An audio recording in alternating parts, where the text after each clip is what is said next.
పేరిట అందరికి ప్రైజ్లాడండి. బాగున్నారండి అందరూ. యేసుక్రీస్తు వారి ఉన్నతమైన నామంలో మీ అందరికీ శుభములు కలుగును గాక.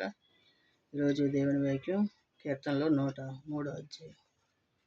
నా ప్రాణమా యెహోవాను సన్నతించుము, నా అంతరంగంలో ఉన్న సమస్తమైన పరిశుద్ధ నామమును సన్నతించుము. నా ప్రాణమా యెహోవాను సన్నతించుము, ఆయన చేసిన ఉపకారములో దేవుని మరువకము. ఆయన నీ సంకటములన్నింటినీ కుదుర్చువాడు, సమాధిలో నుండి నీ ప్రాణమును విమోచించి ఉన్నాడు. కరుణా కటాక్షం నీకు కిరీటముగా ఉంచుచున్నాడు.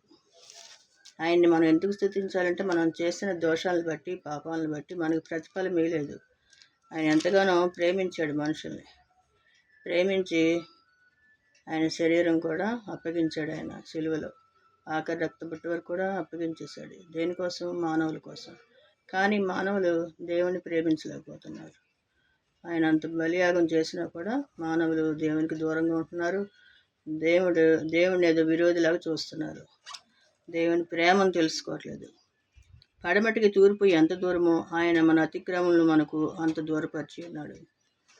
తండ్రి తన కుమారుని ఎడల జాలి పడినట్లు యెహోవా మన ఎడల జాలి పడుతున్నాడు అనమాట. ఒక తండ్రి పిల్లల్ని ఎంత ప్రేమగా చూసుకుంటాడో అంతకంటే ఎక్కువగా దేవుడు మనల్ని చూస్తున్నాడు. ఎందుకంటే ఆయన నిర్మించాడు కాబట్టి, ఆయన బిడ్డలం మన అందరం కాబట్టి అంత ప్రేమగా ఉంటాడు అనమాట. ఆయన మనము నిర్మింపబడిన రీతి ఆయనకు తెలిసే ఉన్నది. మంటి వారు మనము తెలుసు. మట్టితో చేసిన వాళ్ళు చాలా ఆ మనుషులు ఎలా ఉంటారు, ఎంత డెలికేట్గా ఉంటారు, ఇవన్నీ కూడా దేవునికి తెలుసు కదా. అందుకని ఎంతో ప్రేమిస్తున్నాడు. మంటివారు అని జ్ఞాపకం ఉంచుకున్నాడంట. మనం నిర్మింపబడిన రీతి ఆయనకు తెలిసే ఉన్నది.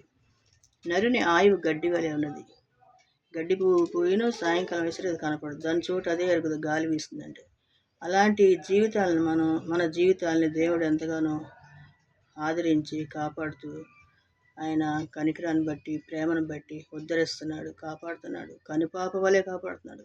అలాంటి ప్రభువుని మనం స్తుతించి ఆరాధించాలి, కనపరచాలి. ఆయన ఇష్టం వచ్చినట్టుగా మనం జీవించాలి. ఆయన కోరిన రీతిలో జీవించాలి. ఆయన్ని సంతోషపెట్టే వారంగా ఉండాలి, కానీ ఆయన్ని దుఃఖపరిచే వారంగా ఉండకూడదు. దేవునికే మహిమ కలుగును గాక.